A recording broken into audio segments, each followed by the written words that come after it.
마태복음 9장 1절에서 8절까지 말씀입니다.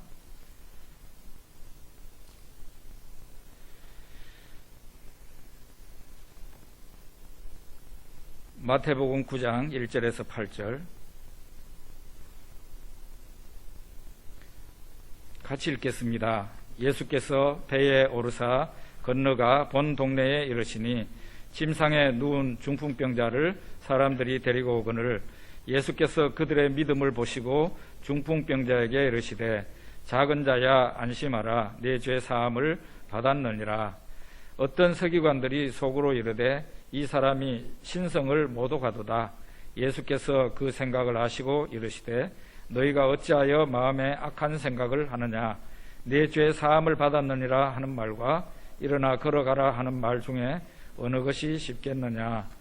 그러나 인자가 세상에서 죄를 사하는 권능이 있는 줄을 너희로 알게 하려 하노라 하시고 중풍병자에게 말씀하시되 일어나 내 침상을 가지고 집으로 가라 하시니 그가 일어나 집으로 돌아가거늘 무리가 보고 두려워하며 이런 권능을 사람에게 주신 하나님께 영광을 돌리니라. 아멘. 헌금 기도를 안에서 기도하고 성경 말씀 보겠습니다. 기도하겠습니다. 하나님 우리 아버지 감사하고 감사합니다. 하나님의 자녀가 되어 이렇게 하나님 앞에 나와 예배드리며 또 각 가정에서 유튜브를 통해서 예배에 참여하게 하심을 감사합니다. 누가 뭐라 해도 우리는 하나님의 자녀들입니다. 영광스러운 하나님의 자녀로 하나님 앞에 나타나게 하심을 감사합니다. 오늘 또 예물을 하나님 앞에 준비하여 드립니다. 주일 헌금을 드립니다. 감사하는 마음으로 감사의 예물을 드립니다. 소득의 11조를 드립니다. 선교 헌금을 드립니다. 구제 헌금을 드립니다. 건축 헌금을 드립니다. 하나님 사랑의 쌀 헌금을 하나님 앞에 올려 드립니다. 우리 하나님 우리의 예물을 기쁘게 받아 주시옵소서.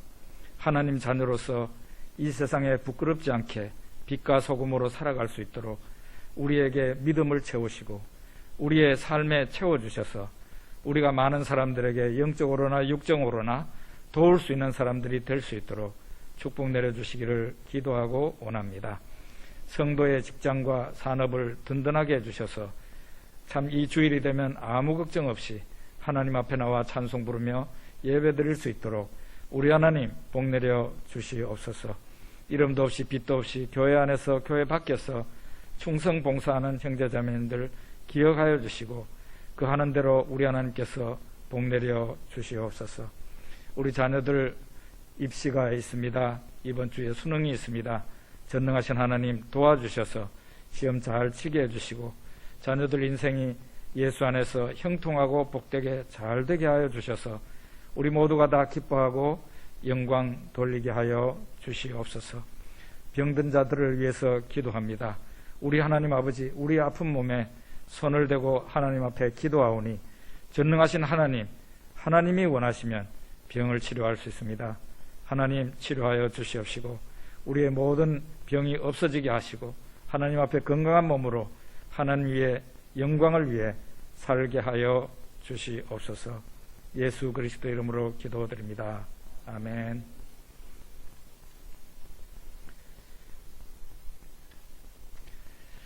예수님께서 제자들과 함께 이른 아침에 예루살렘을 향해서 가고 있었습니다. 그 길가에 무화과 하나가 있었는데 마침 예수님께서 배가 고프셔서 그 무화과에게 다가갔습니다. 보니까 잎은 무성한데 그 무화과 나무가 무화과 열매가 하나도 없었습니다.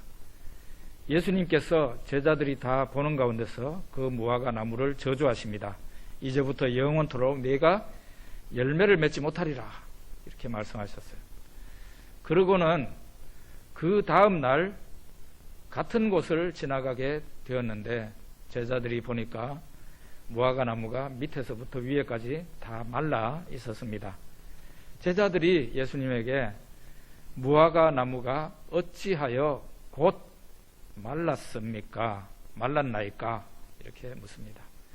예수님께서 제자들의 말에 너희가 만일 너희가 믿음이 있고 의심하지 아니하면 이 무화과 나무에게 된 이런 일만 할 뿐 아니라 이 산들어 들려 바다에 던져지라 하여도 될 것이요 너희가 기도할 때에 무엇이든지 믿고 구하는 것은 다 받으리라 이렇게 말씀하셨습니다. 예수님께서는 예수님 자신만이 그런 일을 할 수 있다고 말씀하시지 않고 만일 너희가 믿음이 있고 너희들도 할 수 있어 이렇게 말씀하신 겁니다. 믿음의 눈으로 보면은 믿음의 마음으로 보면 우리 앞에 있는 장애물은 결코 장애물이 아닙니다. 믿음의 마음으로 보면 우리 앞에 불가능? 그거 절대로 불가능이 아니에요.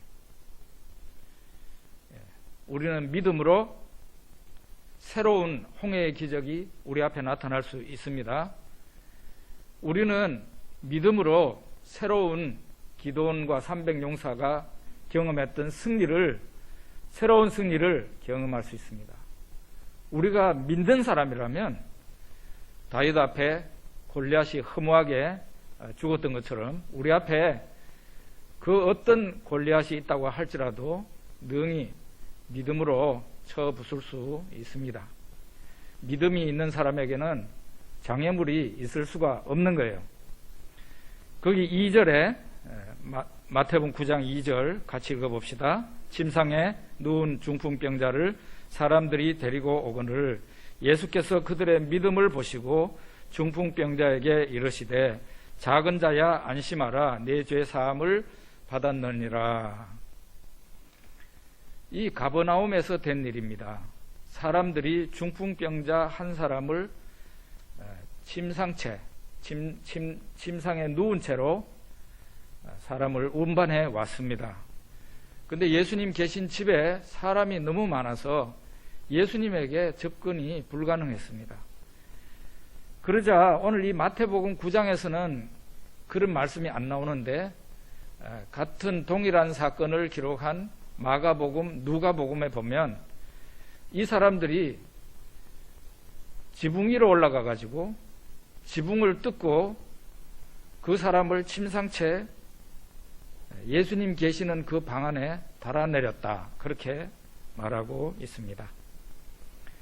여러분, 사람이 누운 침상이 어느 정도겠습니까? 아마 제가 생각할 때는 제가 지금 서 있는 이 강단만 했을 거라고 생각합니다. 지붕을 이만큼 이거보다 더 크게 뚫었다는 얘기가 되니까 어마어마한 일을 이 사람들이 저지른 거죠.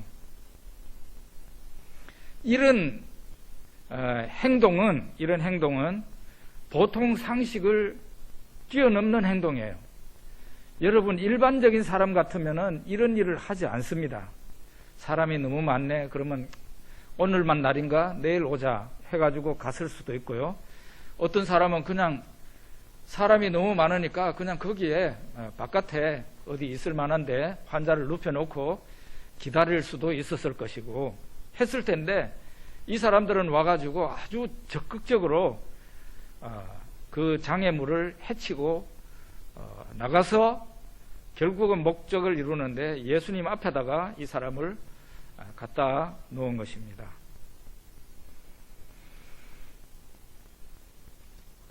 이 사람이, 이 환자가 은혜를 받아서, 예수님의 은혜를 받아서 병고침을 받을 수 있다면 우리가 그 어떤 것도 헤쳐나갈 수 있다. 그 어떤 장애물도 우리 앞에는 장애물이 될 수가 없다. 이런 정신 아니겠어요? 여러분, 우리가 하나님께 은혜를 받는 데 있어서 우리 앞에 하나님의 은혜를 우리가 받지 못하도록 하는 장애물이 있습니다. 그런데 이런 최대의 장애물, 우리가 하나님께 은혜 받지 못하도록 하는 최대 큰 장애물은 어떤 것이 있겠습니까? 대부분이, 모두가 다 그렇다고 할 수는 없지만 대부분이 나 자신이 은혜 받는데 장애물이에요. 나 자신이.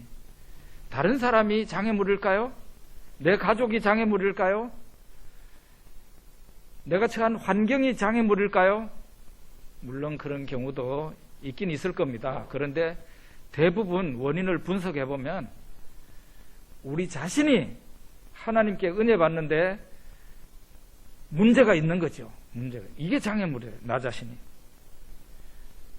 하나님께서 오늘 이 주일날도 하나님께서 은혜의 만찬을 가득히 준비를 해놓고 있는 거예요. 그리고 온 세상 사람들을 초청합니다. 사람들이 이 은혜의 만찬 우리 교회만 있는 게 아니라 지금 전 세계에 있는 교회에 이 주일날마다 은혜의 만찬을 하나님께서 다 준비를 해놓고 있어요. 원하면 누구든지 와서 이 은혜의 만찬에 와서 끼일 수 있고 은혜를 즐기고 맛보고 갈 수 있습니다. 그런데 안 오잖아요. 무슨 이유로 안 옵니까? 나는 밭을 새로 샀습니다. 가봐야 됩니다. 나는 차를 새로 샀습니다. 그러니까 차 시험을 한번 해봐야 돼요. 또 누구가 결혼합니다. 나는 거기 가봐야 됩니다. 장애 요소가 전부 다 자기예요. 거기다가 요즘 나는 몸이 피곤합니다. 교회 가려고 하니까 화장도 해야 되지, 옷도 또 새로 입어야 되지, 귀찮습니다. 또 하필이면 교회 예배드리는 시간에 TV에서 아주 재미있는 프로를 합니다. 이런 식인 거예요.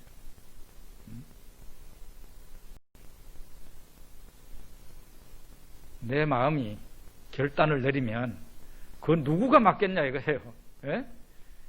내가 은혜를 받아야 되겠다. 그러면은 누구가 말리겠냐 이 말이에요. 예전에 한 100여 년 전에 안동 김씨 가문에 며느리 한 사람이 선교사가 전하는 복음을 듣고 예수님을 영접했다고 그럽니다. 제 아주 친한 목사님이 안동 김씨인데 그분이 자기 윗대 할머니가 경험했던 것을 얘기하더라고요. 안동 김씨 그러면은 풍산 김씨, 예? 대단합니다. 예? 이 조선시대 때 세도가예요. 명문가이고 양반가입니다. 그 추상 같은 명문가의 며느리가 예수님을 믿고 교회를 다니는데 그 가족들이 좋아하겠습니까? 그런데 이분은 정말 하나님 은혜에 너무, 이 할머니는 너무 하나님 은혜에 갈급했던 것 같습니다. 새벽마다 사람들이 교회를 새벽 기도에 못 가게 하니까 담을 튀 넘어가 가지고 한 10리쯤 걸어가서 새벽 기도를 하고 돌아오고, 그러면 돌아오면은 또 팼다고 그래요. 맞고. 그런 생활을 했다고. 그래도 아무리 그 가문에서 핍박을 하고 예수 믿기를 포기하게 하고 예배 못 가게 하고 그래도 절대 굴하지 않고 끝까지 나갔던 거예요. 그 결과가 그 가문에서 예수 믿는 사람이 나타나게 하고 오늘날 지금 우리 한국 교회 기독교인들이 그렇게 해서 나타난 거예요. 중국에도 마찬가지입니다. 중국에도 가정교회가 있는데 가정교회마다 수십 개의 교회들이 집단을 이루고 있습니다. 근데 근원을 올라가 보면은 전부 다 그 할머니들이 있어요. 중국은 희한하게도 남자들이 먼저 믿은 게 아니라 할머니들이, 그 가정에 할머니들이 있어요. 저는 거기 가서 그런 할머니들 몇 사람 만났는데요. 이분들의 신앙으로 작은 교단이 형성되어 있는 그런 것을 보게 됩니다. 은혜 받는데 내 가정이 장애물입니까? 환경이 장애물입니까? 알고 보면은 내가 바로 장애물이다 하는 것은 내가 결심하기에 따라서 달라지게 된다, 그런 얘기입니다. 자, 이제 우리 거기 9장 2절 한 번 더 읽어보겠습니다. 예수께서 그들의 믿음을 보시고 중풍병자에게 이르시되 작은 자야 안심하라, 내 죄 사함을 받았느니라. 여기 작은 자야라고 되어 있는데 성경 원문대로 하자면 작은 자라기보다는 아이야 혹은 얘야 하는 그런 뜻입니다. 예수님께서 그 중풍병자에게 얘야 너의 죄 사함을 받았다. 아들아 내 죄 사함을 받았다. 이런 식으로 말씀을 하신 겁니다. 여러분 우리가 이거를 봐야 돼요. 예수께서 그들의 믿음을 보시고 중풍병자에게 말씀하셨는데 소자야 내 죄 사함을 받았느니라 이랬단 말이에요. 사람은 누구나 자기 자신의 믿음으로 자기 자신의 죄를 사함받습니다. 제가 하나님께 죄 사함 받으려면은 우리 아버지의 믿음 가지고는 안 됩니다. 아버지가 훌륭한 신앙인이라도 내가 예수님을 믿는 믿음이 있어야 내 죄 사함을 받는 거예요. 각 사람은 자기의 믿음으로 죄 사함을 받습니다. 그런데 여기 보니까 예수께서 그들의 믿음을 보시고 중풍병자에게 말씀하셨다. 작은 자야 안심하라 너의 죄 사함을 받았다. 그들이 누굽니까? 그 중풍병자를 운반해온 그 사람들입니까? 그렇다면 그 중에 반드시 이 그들 가운데 포함되어야 되는 믿음이 있는데 그거는 누워있는 중풍병자 그 본인의 믿음이에요. 그 사람의 믿음이 빠져 있다면 예수님께서 절대로 그 사람에게 말을 할 수가 없죠. 누워있는 사람이나 운반해온 사람들이나 그 믿음이 이 중풍병자 죄사함을 받을 수 있을 정도로 믿음이 있었다. 그런 얘기가 되겠습니다. 사람들은 보통 어려운 일, 힘든 일, 이런 일, 특별히 이 중풍병자처럼 병에 걸리거나 이렇게 되면은 특별히 신앙인인 경우에 우리 자신의 믿음을 돌아보게 되고 나는 하나님 앞에 죄인이구나 하는 그런 생각을 또 할 수도 있습니다. 경우에 따라서 나는 하나님 앞에 죄인이다 하는 죄책감이 이 중풍병자에게 아마 많이 있었던 것 같습니다. 하나님 앞에 내가 죄 용서 받을 수 있다면 하는 그런 생각을 많이 했던 것이죠. 그러니까 예수님께서 이 사람에게 병을 고쳐주기 전에 소자야 안심하라 너의 죄 사함을 받았느니라 죄 사함을 이 사람에게 먼저 선언을 하셨습니다. 사람의 마음속에 그 사람 마음속에 지금 깊이 있는 그 힘든 부분이 바로 죄 사함을 받는 부분이었기 때문에 예수님께서 이 환자에게 먼저 죄 사함을 허락하신 것입니다. 요한복음 3장에 보면 니고데모가 밤중에 예수님을 찾아옵니다.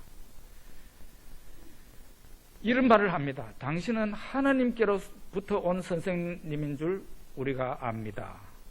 이 말을 하니까 예수님께서 니고데모에게 내가 진실로 너희에게 이르노니 사람이 물과 성령으로 거듭나지 아니하고는 하나님 나라를 볼 수 없느니라. 이런 말씀을 하세요. 여러분 그 말씀을 보고 어떤 생각이 드십니까? 이 사람은 지금 니고데모는 예수님께 지금 인사를 했을 뿐인데 자기가 무슨 문제를 가지고 있는지 대답도 안 했는, 말도 안 했는데 예수님께서 거듭남에 대해서 얘기를 하세요.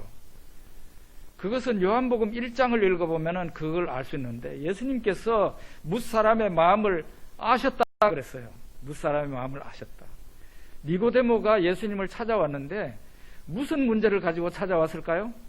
영생의 문제를 가지고 찾아온 겁니다. 영생의 문제라는 것은 하나님 나라 들어가는 문제예요. 그래서 예수님께서 니고데모에게 여러 말 할 것 없이 니고데모가 질문하려고 하는 고민거리를 알았기 때문에 물과 성령으로 거듭나고 그렇게 해야 하늘나라 들어갈 수 있어 라고 전곡을 찔러서 말을 한 겁니다. 그러니까 니고데모가 사람이 그러면은 뱃속에 들어갔다가 나옵니까? 그런 식으로 말을 하니까 그게 아니고 성령으로 되는 일이다. 성령께서 역사하시면 바람이 부는 것 같이 눈에는 보이지 않으나 분명히 하나님의 영이 역사하시면 사람이 거듭나게 되고 사람이 속사람이 변화가 되어서 하나님 나라 들어가는 거야. 이렇게 말을 해줍니다. 이 병든 자에게도 예수님께서 그 심령 깊이 아시고 죄책감에 시달리고 있는 이 사람에게 죄사함을 먼저 선언하신 거라 그렇게 보여지는 거죠. 요한복음 5장 14절 한번 읽어봅시다. 요한복음 5장 14절. 그 후에 예수께서 성전에서 그 사람을 만나 이르시되 보라 네가 나았으니 더 심한 것이 생기지 않게 다시는 죄를 범하지 말라 하시니, 예수님이 이 말씀하신 것은 베데스다 연못가에서 예수님을 만난 한 사람, 이 사람은 병자였는데 38년 된 병자예요. 38년 된 병자. 그 사람에게 예수님께서 어느 날 다가가셔서 네가 낫고자 하느냐 하니까 이 사람 하는 말이 아주 체면적인 말이죠. 나를 저 물이 동할 때 나를 던져주는 사람이 없습니다. 그렇게 말합니다. 예수님께서 그 말을 듣고 일어나 네 자리를 들고 집으로 가라 그럽니다. 그날이 안식일 날이었다 그러세요. 사람들이 거기 있던 사람들이 벌떼같이 일어나서 안식일인데 일을 해? 이러면서 그 사람에게 말을 합니다. 나에게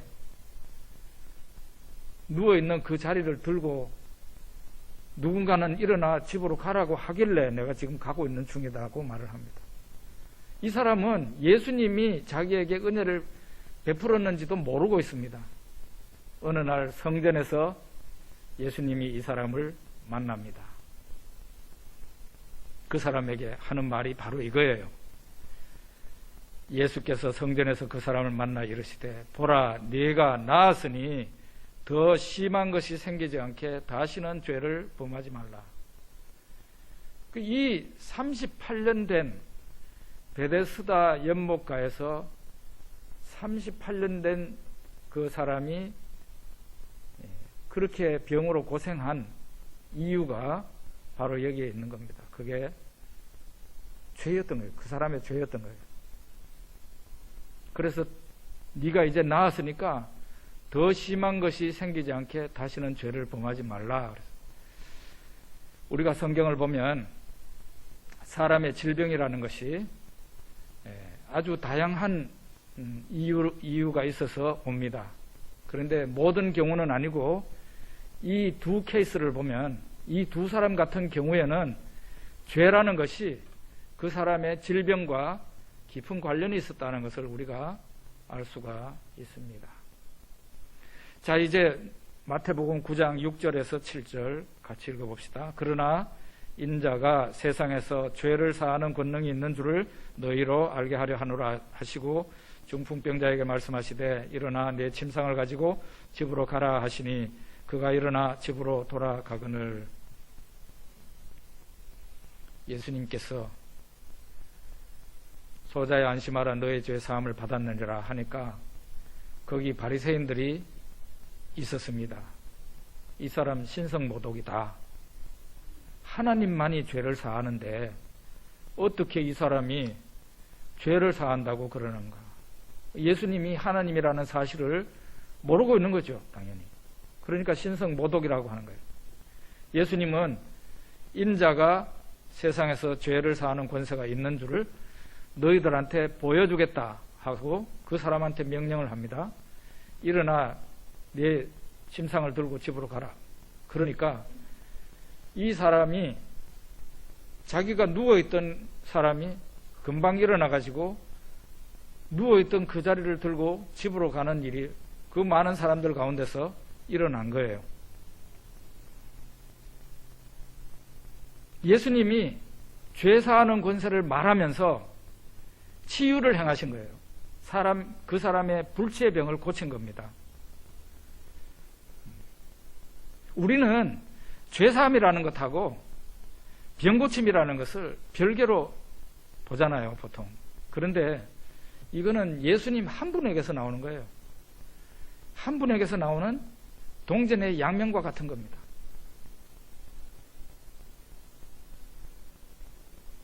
그러니까 죄사함에 이어서 곧바로 병고침이 나타난 거죠.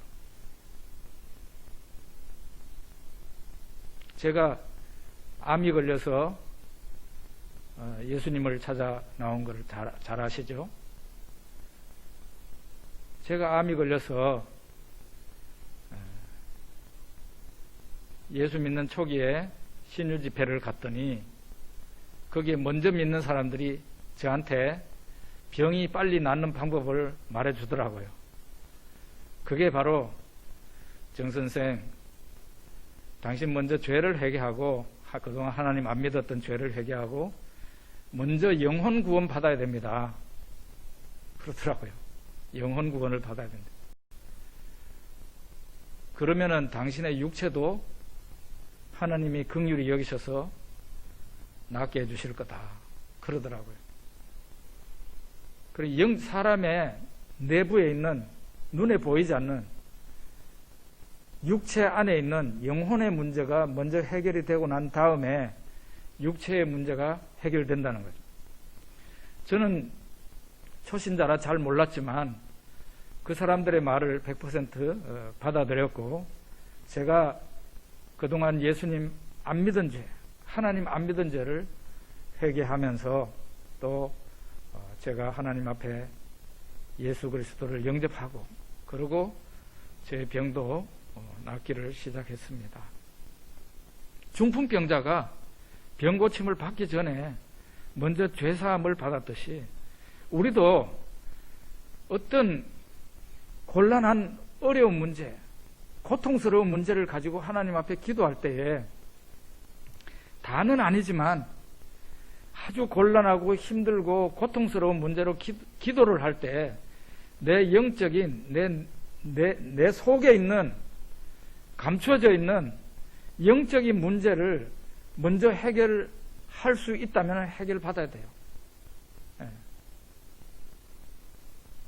영적인 문제가 해결되지 않은 상태로 내 고통이 떠나기를 바라고 병고침이 일어나기를 바라는 것은 그것은 거꾸로 되는 일이다. 그런 얘기죠. 하나님 앞에 잘못 서 있는 부분이 있다면 그 부분이 제대로 바로 서야 된다는 거죠. 그러면은 우리의 어렵고 힘든 문제도 자연스럽게 해결될 수 있어요. 왜냐하면은 내 내부에 있는 문제가 지금 계속 하나님과 충돌하고 있는 거예요. 하나님을 화나게 하고 있는 문제예요. 그게 해결이 돼야 하나님의 성난 얼굴이 나를 향해서 환한 얼굴, 기뻐하는 얼굴, 웃는 얼굴로 바뀔 거 아니에요. 내가 어떤 사람에게 부탁이 있습니다. 그 사람 나보다 유력한 사람인데 그 사람이 나에 대해서 내가 그 사람한테 잘못한 게 있고 그 사람이 나에 대해서 만나면 기분이 좋지 않아요. 근데 내가 그 사람에게 꼭 뭔가를 부탁해야 되고 받아야 돼요. 그러면 뭘 해야 됩니까? 내가 당신한테 도움을 요청합니다. 먼저 이거를 내밀어 가지고는 될 일이 아니다 이거죠. 내가 그동안 섭섭하게 한 일이 있었어요. 내가 살다가 보니까 그래 됐습니다. 제발 용서하십시오. 내가 앞으로는 아마 그런 일은 없을 겁니다. 그런데 내 이 어려운 문제를 해결해 줄 분이 당신인데, 좀 선생님인데 선생님이 나에게 좀 도움이 되어 주십시오. 그러면 이게 풀려질 수 있죠. 근데 내가 그 사람을 섭섭하게 하고 그 사람이 지금 인상이 찌그러져 있는데 그거는 해결을 안 하고 내 도움이 필요한 상황만 말하면 되겠어요? 안 되죠.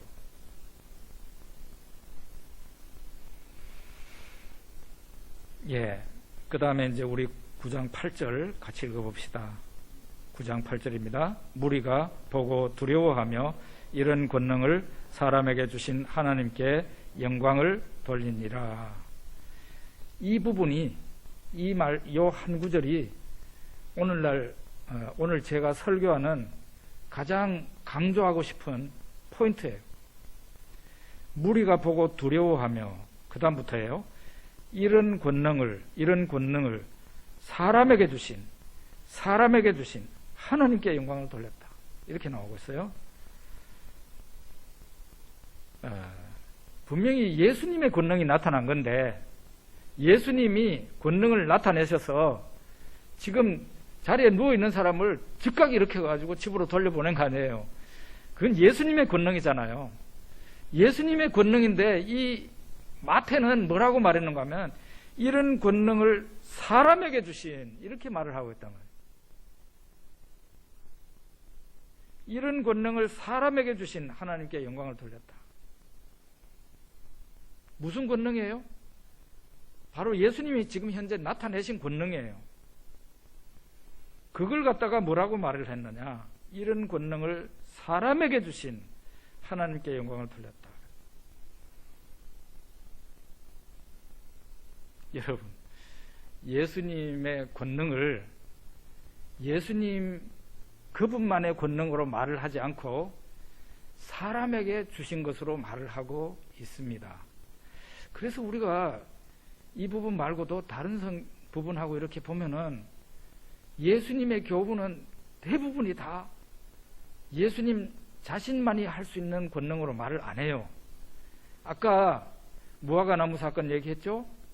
거기에서도 예수님이 나만이 이런 일을 할 수 있어? 이렇게 말을 하지 않습니다.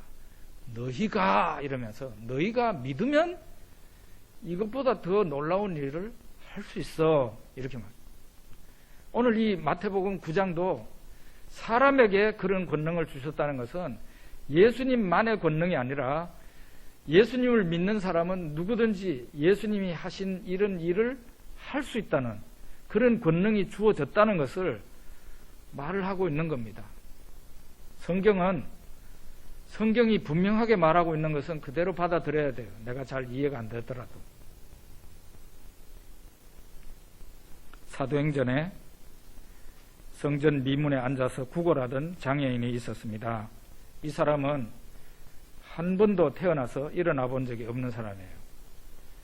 사람들이 이 사람을 매일 집에서 일어나지 못하고 걷지 못하는 사람이니까 이 사람을 운반해가지고 와서 성전 미문에 앉혀놓으면 성전에 기도하러 가는 사람, 예배 드리러 가는 사람들이 그 문은 통과해야 되니까 구걸하면은 거기가 아주 수입이 좋은 자리였던 것 같아요. 그래서 지나가는 사람마다 손 벌리고 그렇게 했던 장애인이었어요. 베드로와 요한이 기도 시간에, 자기네가 정해놓은 기도 시간에 성전에 기도하러 가다가 바로 이 미문으로 지나가게 됐는데, 이 구걸하는 사람이, 장애인이 베드로와 요한을 쳐다보면서 한 푼 주십시오, 이렇게 된 거죠. 그때 베드로가 말을 합니다. 은과 금은 내게 없거니와 내게 있는 이것을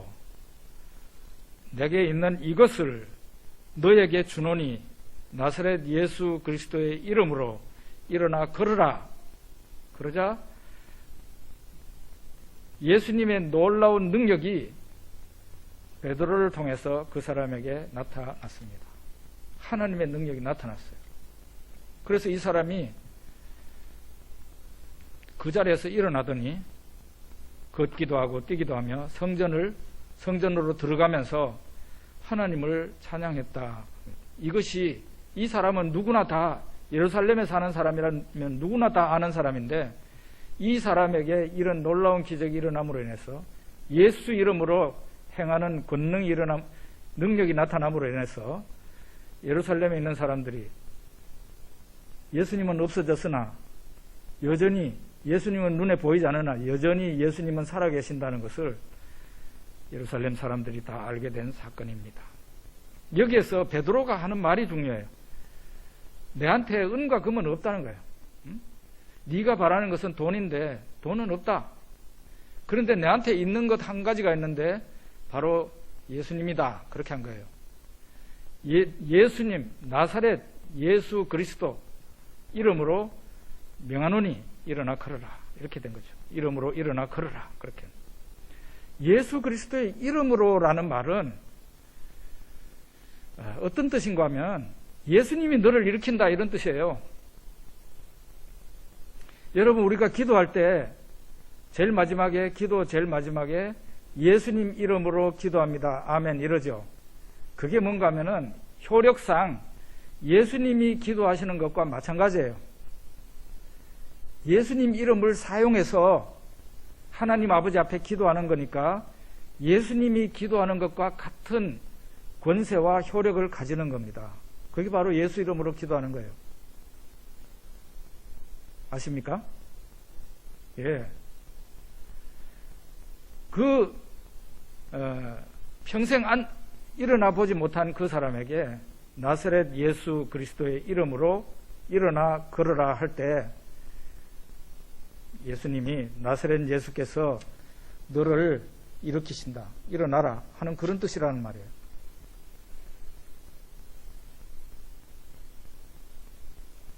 믿는 자는 이렇게 예수님께서 그 믿는 자에게 권능을 주신 거예요. 예수님의 이름을 사용할 수 있는 권세를 주신 거예요. 우리는 이 예수님의 이름을 사용하는 권세를 기도할 때 사용하고 악한 마귀를 대해서 싸울 때 우리가 사용하고 이 세상에 나가서 복음을 전할 때 예수 그리스도의 이름으로 나가서 복음을 전하지 않습니까? 이 권세를 사용하는 거예요. 이 베드로는 예수님이 자기에게 주신 권세, 예수님의 이름을 사용하는 권세를 이 병든 사람에게 행사한 거죠. 예수님이 하늘에서 이 광경을 보시고 예수님이 능력을 나타내신 거죠.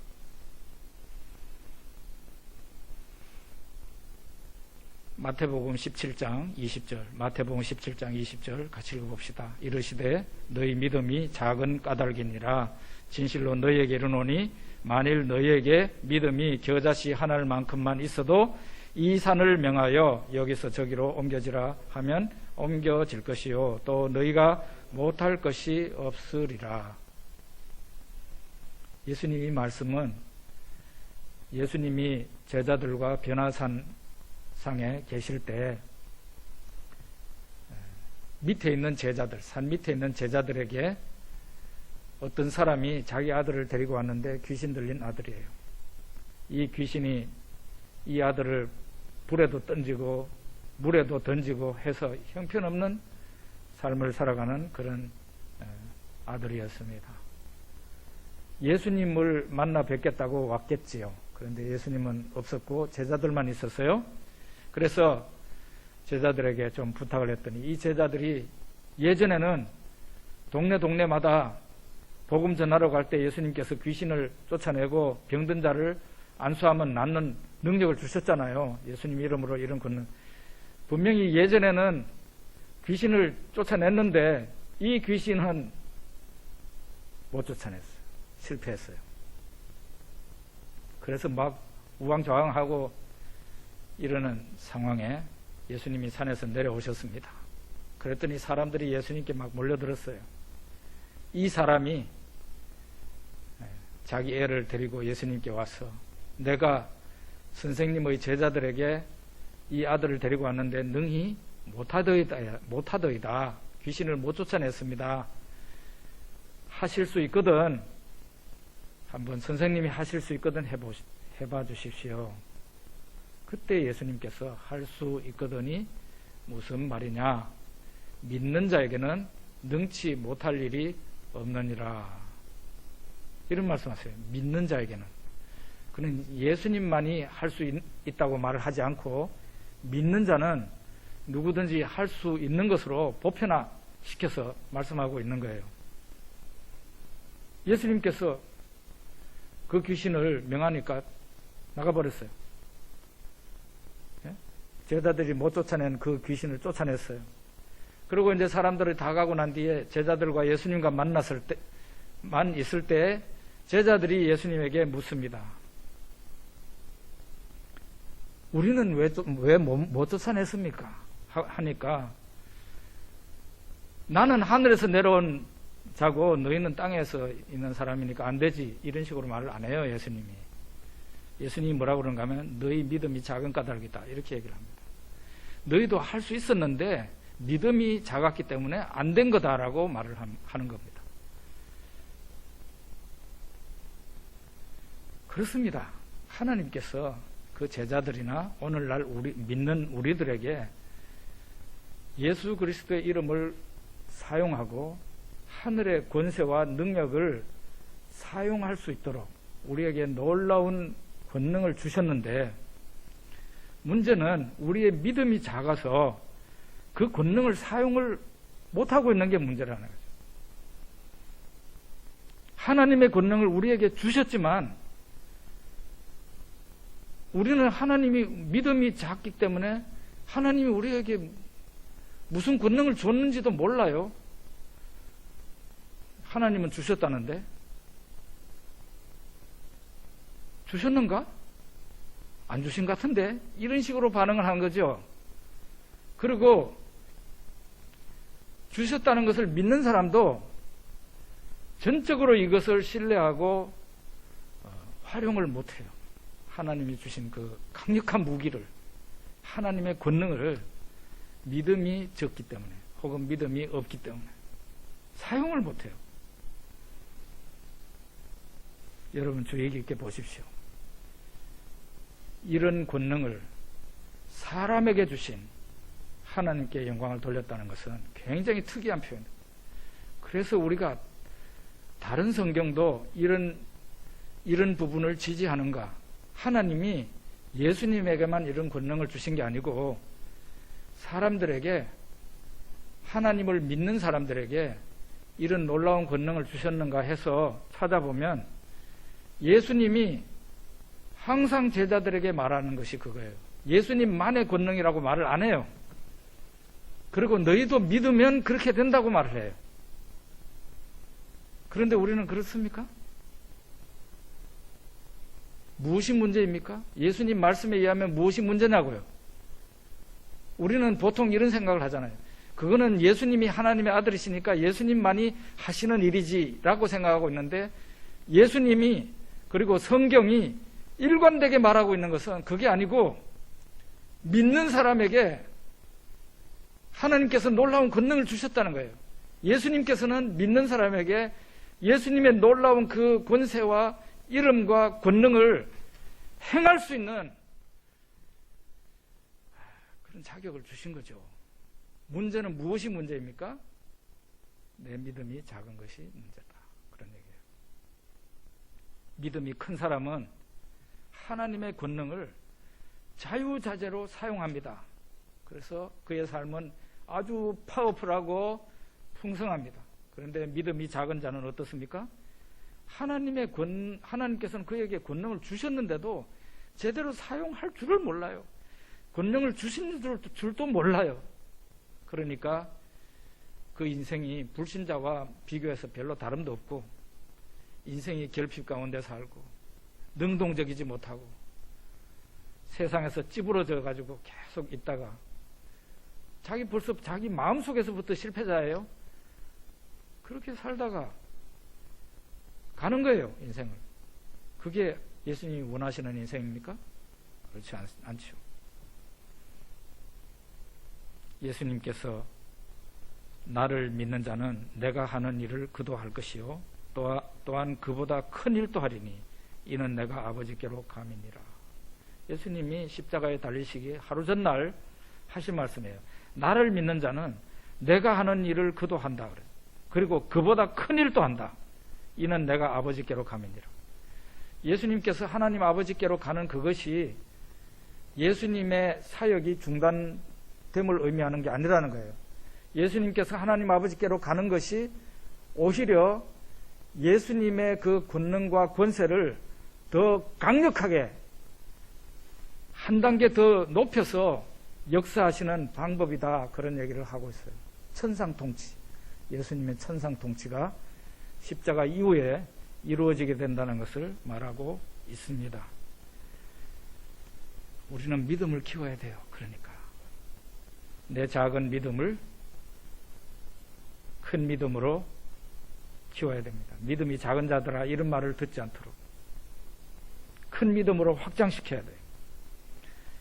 하나님이 우리에게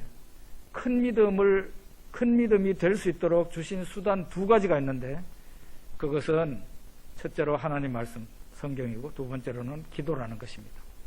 이 두 가지 연장을 사용하면 하나님께 은혜를 받도록 돼 있어요.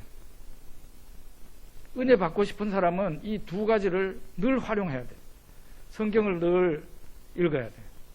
그리고 기도하는 생활을 해야 돼요. 기도라는 것은 성경에 있는 말씀이 진짜라는 것을 기도 중에 체험을 해요. 전능하신 하나님이 성경에 기록되어 있잖아요. 기도함으로써 그 전능하신 하나님이 나에게 전능하시다는 것을 보여주는 거죠. 이렇게 우리의 믿음을 확장시켜야 됩니다. 예수님께서 중풍병자에게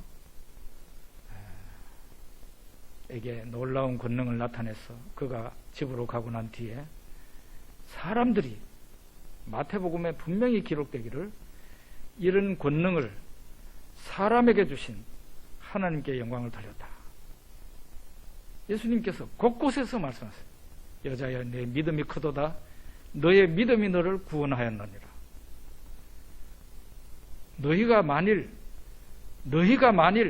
겨자씨 하늘만한 믿음이라도 있었다면 이 산을 명하여 바다로 던져지라 하였을 것이고 그것이 너희에게 순종하였으리라. 이렇게 말합니다. 예수님은 예수님의 권능을 예수님 자신만의 권능으로 말을 하지 않고 너희도 이런 권능을 행사할 수 있다고 말씀하고 있는 거죠. 믿음의 용사가 다 되기를 우리 성안교회 형제 자매님들과 에게 말씀을 드립니다. 또 이 영상을 보면서 은혜 받는 모든 분들이 이와 같은 믿음의 큰 용사들이 되어서 능력 있는 삶을 살아가게 되기를 소원합니다. 기도하겠습니다.